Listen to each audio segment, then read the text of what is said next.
Yep. Looks like we got 3 people. Hey, everybody. Welcome to our Winner Circle Hangout. We're going to be with you in 1 second. Just going to test some audio here, and we'll be right with you.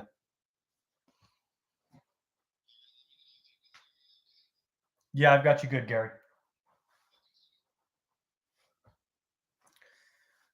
Give it a couple minutes for some people to come in here. Thanks for hanging out, everybody. Really excited for today's episode. Got some good information. Going to answer some questions. Going to have a good time.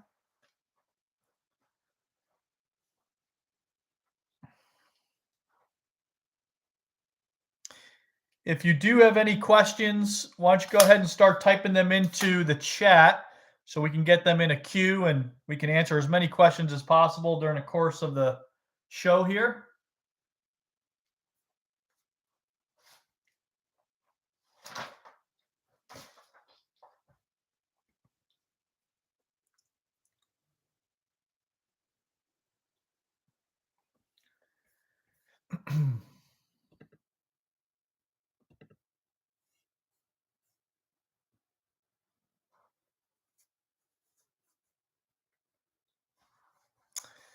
So I'll go through real quick while we get some questions coming into the chat.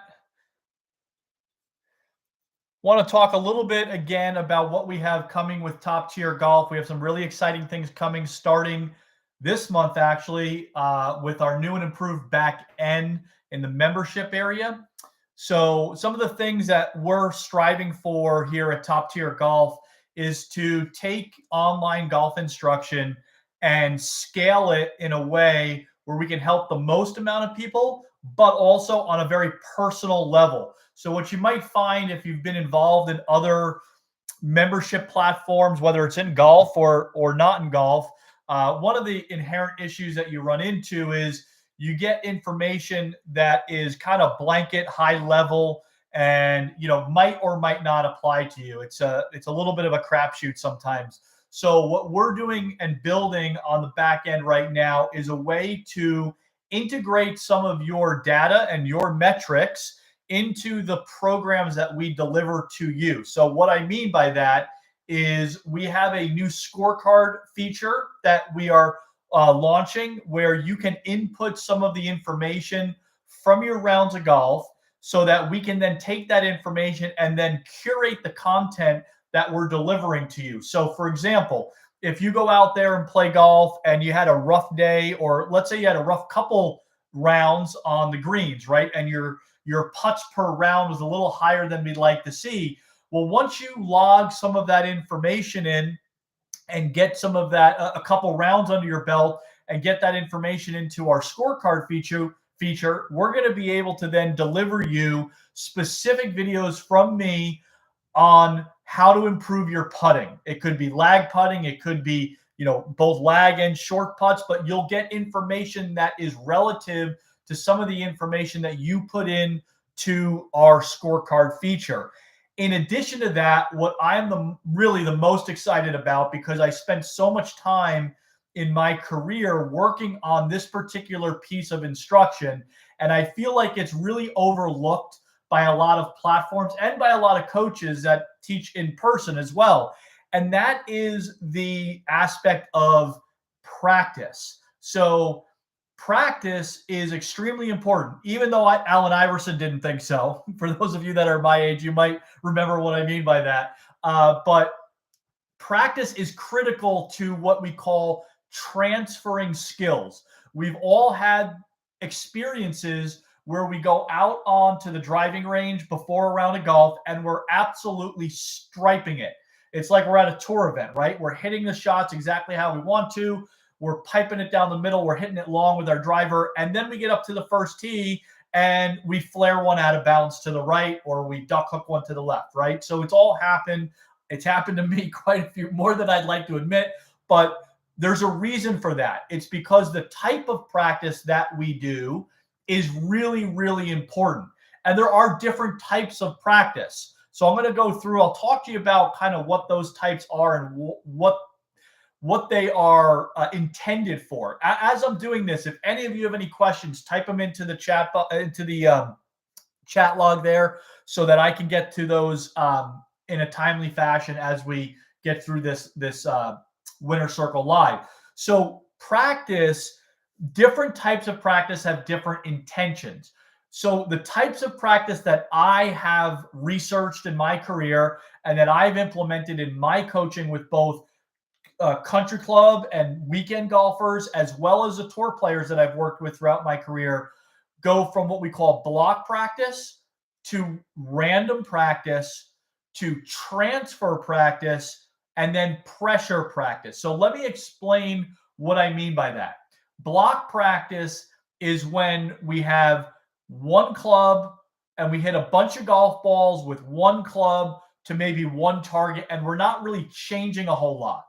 That type of practice is only applicable and only beneficial when we have just learned something new. Maybe we just took a lesson or watched a video and we just learned something new that we're trying to focus internally and feel something different in our swing. For example, if I take my mini club here, let's say I struggled for a long time with like a cupped lead wrist here, and I get steep in my downswing and the club face gets open. Well, let's say I went and watched a video and I started to work on getting a flatter or a more bowed lead wrist. Well, that is a different movement pattern, a part to my swing. So that's something that I have to focus internally on. And when I'm doing that, it's okay to hit a lot of golf balls to one target with one particular club. Once I feel like I've nailed that different movement and that different pattern, that type of practice no longer has any benefit to me. It's literally wasting your time. You might as well be running on a treadmill to get exercise because you're not doing anything for your golf game. The next level of practice is where we can strengthen that new movement pattern and have it more applicable to what we call on-course environment type scenarios. And that's where we go into random practice. And random practice, you can make it as easy or as hard as you want. You can change one thing or multiple things. So an example of random practice would be to focus on that lead wrist movement, but change clubs on every single ball, or change targets, or both. I could also change my lie. I can go downhill, uphill, side hill. I can go in rough. I have to change something about what I'm doing on each and every shot. And I should be now going through my full pre-shot routine, just like I would do on the golf course. And there's a reason for that. I'll get to that in 1 second, because we want to make it the most realistic to what we're finding out on the golf course. Now, why would it be important for me to go through my pre-shot routine between each shot if I'm doing random practice? Well, the main difference between driving range sessions and on-course scenarios is the length of time between shots. It's the spacing between shots that we don't get on the driving range. So I'll give you an example. When I work with my more elite level golfers, my collegiate Division I golfers, my tour players, if we are going through and we're trying to replicate what we're going to find on the golf course, I will take their golf bag. Let's say we're at a driving range. I'll take their golf bag and I will put it probably 40 to 50 yards behind them. So they have to hit a shot, go through their pre-shot routine. Let's say we're simulating a hole. Well, we'll hit driver. We'll simulate the hole. We'll figure out where they left themselves. And let's say they had a 6-iron in on their next shot. Let's say we're simulating the first hole. They are going to have to take their driver, walk all the way back to their golf bag 50 yards away, put their head cover back on, get their 6-iron, come back to the ball, go through their whole routine again, and then hit the shot. We are making it as realistic as possible because the quality of that type of practice will far outweigh any additional balls that you're going to be able to hit in the amount of time it takes you to go get that other club out of your bag. So that's what we call random practice. The next level of practice is measurement practice, which will allow us to effectively transfer our skills from the driving range to the course. And I'll give you an example. Let's say we're working on our chipping or pitching, and we're hitting a new type of shot that's checking up a little more. It's one of those pitch shots that is like a 40-yard pitch shot. It hits once, it checks, and it stops a little bit. Well, if you don't know how the ball's going to react with your new movement that you've been practicing, how are you ever going to plan for that when you get out in a round of golf? And God forbid you're in a tournament round where there's pressure and then you feel rushed. And how are you going to transfer that skill? It's just not going to happen. So transfer practice or measurement practice is where I'll give a player 10 to 20 golf balls, and they are going through their motion, full routine every time. And then we'll go ahead and go up there and measure. We'll walk off. I'll put tees in the ground where the balls are landing as they're hitting them. So we'll walk off to the middle of that cluster of tees so that they know how far the ball is going to fly in the air with their new movement.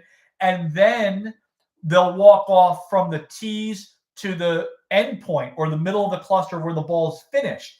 Now we know what that shot is going to produce. So when you get out on the golf course and you go pace it off and you say, I've got 7 yards to a landing area, and then I have another 5 to my end target, the hole, let's say, if you're chipping or pitching, now you know, okay, I've measured this before, and this could either be my 58-degree wedge with a low shot. It could be my 54-degree wedge with a mid. Maybe it's a 52, a little higher. Whatever it is that you've measured, you're going to have now options.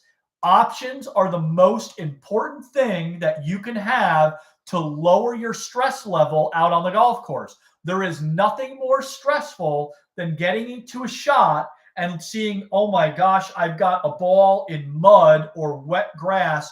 I have no idea how to play this shot. I've got one thing that I could think of that might work. That is a very stressful situation to try and get up and down with.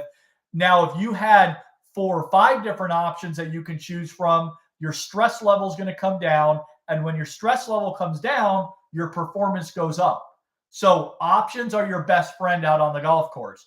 Now, the last level of practice, this one is what most of my players absolutely hate, but it's the most critical, I would say. It's pressure practice. It is taking one golf ball, choosing the shot you're trying to hit, and giving yourself a parameter around the hole based on your skill level, right? So if you're a little higher handicap, maybe that radius around the circle is going to be 5 or 7 feet. If you're a single digit or a scratch, maybe it's 3 feet. But you're giving yourself an area that you have to execute and get that ball into, or you're not leaving until it gets done.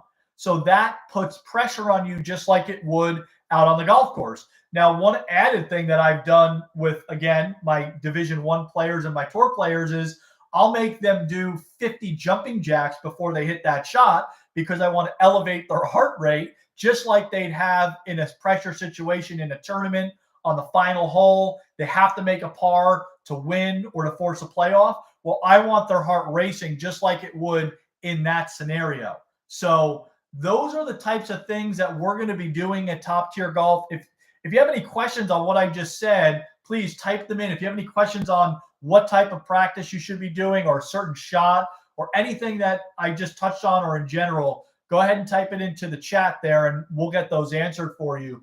But going back to how we're going to integrate this into the back end, we're going to take in your data, look at your scorecard information. We're going to deliver you curated videos based on what you need in your game at that point in time, which is a very pinpoint approach to instruction instead of a shotgun approach to where we're just shooting a whole bunch of videos out there hoping that one does something for you. No, we're actually taking into account what you're doing and how you're doing it, and then we're going to deliver that information to you. But then we're going to take it a step further, and we're actually going to then give you practice programs, actual games and practice schedules for you to follow so that we know the information that you're getting is being applied properly and then we're testing it in your rounds of golf so that if it's not working, we can adjust that and continually adjust and pivot to make your game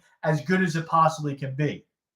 So please let me know if you have any questions on that. We'll wait here a second. If you have any questions, Gary, if you were the team, have anything that you want to know about any more on the practice stuff, just let me know.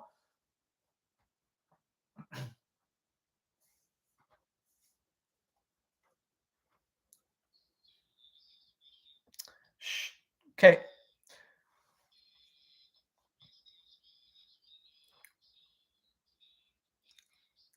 Great. Yep. Yep. Absolutely. Great question. Gary asked. Gary's a 15 handicap from Oregon, wants to know what are some great putting games that he can do. So putting games are some of my favorite because there's so many aspects to putting that you can create games around.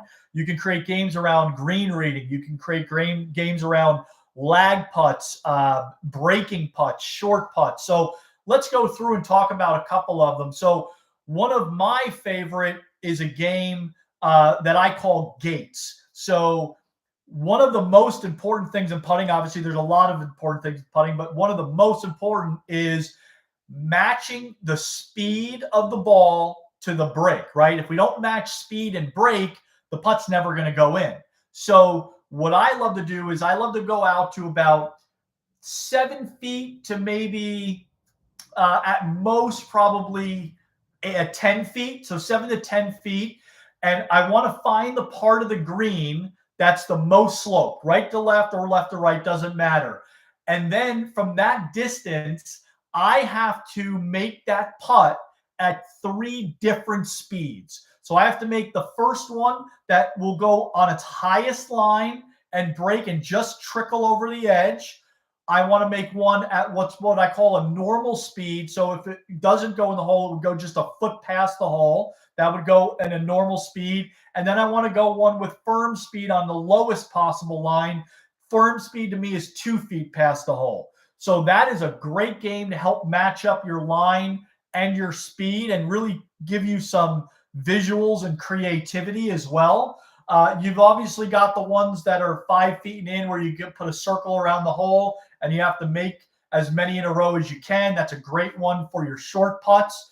And then your lag putts, I also really like one where you go 20 feet, you put a tee on one end and you put a tee on the other end and you're 20 feet apart. And you get, if you have a lot of golf balls, you can do this one.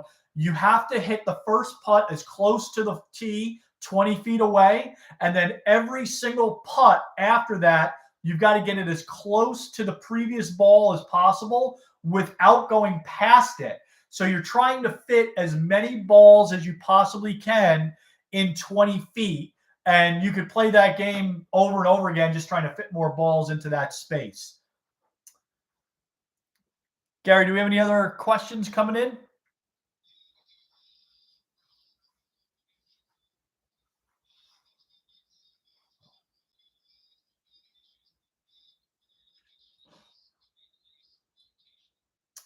Yeah, great question. So Rob has a question on on the golf fitness side. He has a tight back. He wants to know, is there anything that he can do to help loosen up his back before his round of golf? Couple things with that, Rob. So the way the back moves, okay, so let's break the back apart into a couple different areas. You've got your lumbar spine, which is the lower part. You've got your thoracic spine, which is the middle. And then you've got your cervical spine, which is at the top. So cervical spine, really, you can just do some warm-ups where you move your head from side to side. That will, again, loosen up the cervical spine a little bit. Thoracic spine is where we want to get the most movement out of. So we can get into our golf posture and we can do what we call standing open books, just like this. You can do this on the ground as well. So you're trying to keep your lower arm stable and you're trying to rotate as much as you can with your other arm. The other one that you can do for the lumbar spine, if I lower my camera here just a little bit, is pelvic tilts, so you can tuck your pelvis underneath and you can arch your pelvis. And that will give you some range of motion throughout your lumbar spine, which will then help you move that pelvis in its flexion and extension type of movement, which is what we want to do in the golf swing anyway.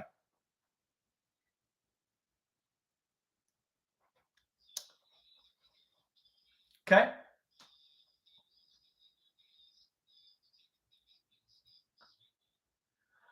Great question, Tony. Tony's question is, how can I take a divot and stop sweeping? So there's a couple different areas that we can go with this, Tony. Again, it could be something in your swing, right? For example, if you're not getting your pressure far enough forward, right? So, let's say you're making your golf swing and you're hanging back a little bit. Well, we're going to then get more of that sweeping type of emotion. I'm going to give you three of the biggest things that I think would tribute to taking a divot. First is you have to get your pressure onto that lead leg. You have to get forward, your low point. So the center of your sternum has to be in front of the golf ball by the time the club gets to the ball. If it's not, there's no way we're taking a divot properly. You might take a divot, but you'll hit the ground before the ball. So that won't work. The other one is what I call hand height and hand path through impact. A lot of times we get the club moving down, and then as we're coming into impact, our body starts to move up, the hands move up, and then the club pulls away from the ground. You want to make sure you're staying in your posture and the hands are moving downward for a longer period of time. Your hands actually should feel lower at impact than they did at address. That's a feel that I like to give a lot of my players. The other one is it's a concept and it's a perception thing. One of the things that we have to realize is the golf ball is not the low point in your swing. If this is the golf ball, right here, and my club's coming down, my club is hitting the ball and then continuing to travel down as that golf ball leaves. And the low point's in front of the golf ball. So what I like to do as a drill to help my players promote more of a forward low point in front of the ball is take just a tee, a wooden tee or a plastic tee, and put it about a couple inches in front of your golf ball. Stick it in the ground, kind of like so it's pointing towards your target. So if this is the ball right here, the tee would be pointing towards my target this way, and it's just in front of the ball by a couple inches. Your goal with this drill is to hit the ball and then continue the club down so you knock the tee out of the ground. And that will allow the divot to come after the golf ball, and you should be able to start taking divots with that type of feel. Hopefully that helps, Tony. Let me know if that answered your question or if you had any follow-up questions on some of those drills or feels that you can put into your swing.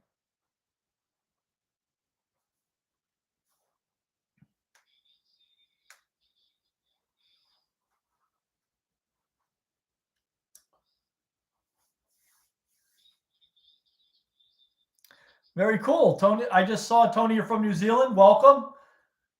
Very cool.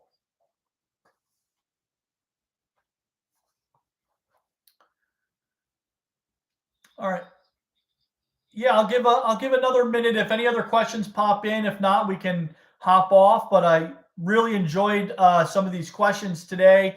Again, we'll be doing this very, very often. We're doing them every month, a couple times a month. Come join us. If you have any questions that come up during your rounds of golf in between these sessions, make sure you write them down so you can pop them in. You're welcome, Tony. And we look forward to seeing all of you on our updated, new and improved back end. Looks like we have maybe one more. Checkpoints. What physical exercises do you recommend before a round of golf? JR, great question. Again, a lot of golfers talk about warming up, right? They go to the driving range to warm up before a round of golf. Well, you should be warming up before the driving range. So I call them body preps, just body prep exercises that are going to be in the critical areas of your body, that you use during a round of golf. So your hips, okay, so a good one for your hips. You can put a club down. Let me grab a golf club. So internal, external rotation in the hip. So you can put a club down in front of you, cross your leg, cross a leg behind you, and just open up this hip, right? These are called stork turns. You can do this on both sides to open up your hips on either side. The ones for your thoracic spine, as I mentioned, you can go through dynamic rotations, arms crossed, arms open would be another progression to that. I like to warm up shoulders a lot, right? So you can do windshield wipers with your arms, and you can do some neck tilts. So those are just some quick ways that you can get your body prepped, ready to go for a round of golf and avoid any injury.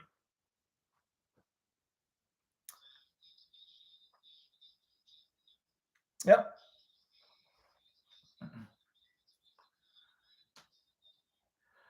Great question. So Jeff asked, what is the benefit of using a hybrid versus a long iron? Great question there. So I'm a big proponent of hybrids. Actually, I've changed throughout my career. I used to love irons more. Now I'm more of a hybrid person. So I'm not sure if I have a hybrid here, but I do have a wood, which I'll use as an example. So when you have a hybrid, it's easier to get in the air because it's got obviously a bigger head. But if we get into the science behind why it's easier to get a hybrid up in the air, it's because the center of gravity of that club head is moved away from the face, back away from the face with a hybrid, whereas with an iron, there's nothing behind it. So that center of gravity is much closer to the face. It's on the face. So it's going to be a lot harder to get and manufacture loft and get that ball up in the air, especially if you have a slower swing speed. If you have a slower swing speed, you need to get that extra launch. So a hybrid is always going to help you get that ball up in the air a little bit easier than you would with a long iron. Hope.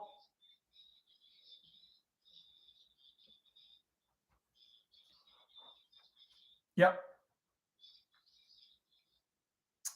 Wood versus hybrid. Again, the same. Gary asked, what's the difference between a wood versus a hybrid? Again, you have that same uh, science effect, right? The with a wood, the head is even deeper, so you can get that center of gravity even further back than you would with a hybrid. And also, once you get into your higher lofted woods, you've got more loft there to play with, so that can help you get up in the air a little bit more. And they are slightly longer as well, so that will promote a little bit more of a longer distance shot. Whereas with a hybrid, it's more applicable to an iron.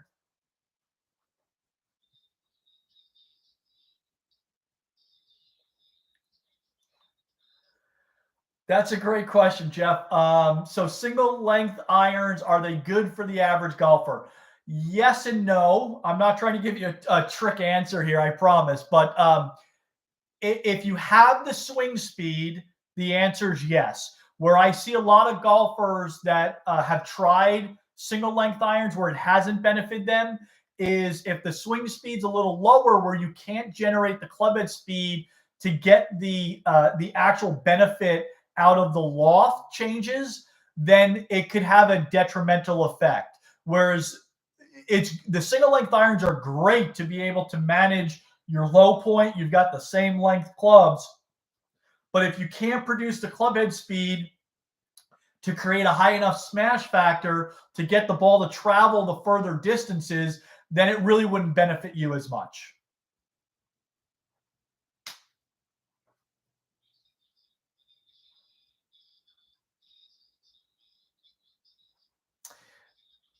Yeah, Gary said we should do a class on just equipment related things, and absolutely, we can do that anytime. There's some really good information on club fitting and how club fitting can benefit you or actually hurt you. Yeah, I see so many golfers really struggle at the game, and it comes back to the golf clubs that they're using.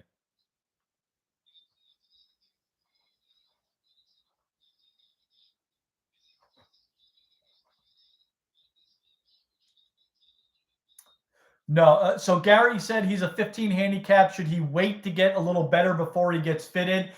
Absolutely not. You should get fitted if it's your first time picking up a golf club, because if you, Gary, go and try and get better with clubs that don't fit you, you're going to create compensations in your swing that are going to actually have a hindrance in you getting better. So it's just a snowball effect that's going to lead to some pretty frustrating times out on the golf course for you.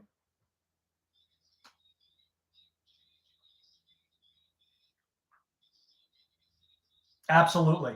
Yep. Yep. So Gary asked, even if he's changing his swing, is it okay to get fitted? Well, changing your swing might change your lie angles a little bit on your irons, which could be bent easily. So that's no problem.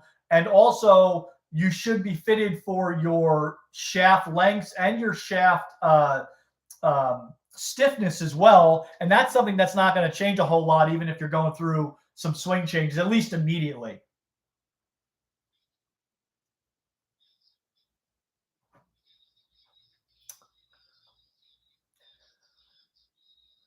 So we can go ahead and wrap this up. I really appreciate all the questions. They were absolutely great questions. Happy to see people on here from all over the world. Again, pay attention when we're launching some of our new features on the back end. We're super excited about it, and I'll see everybody on our next live. Thanks, everyone.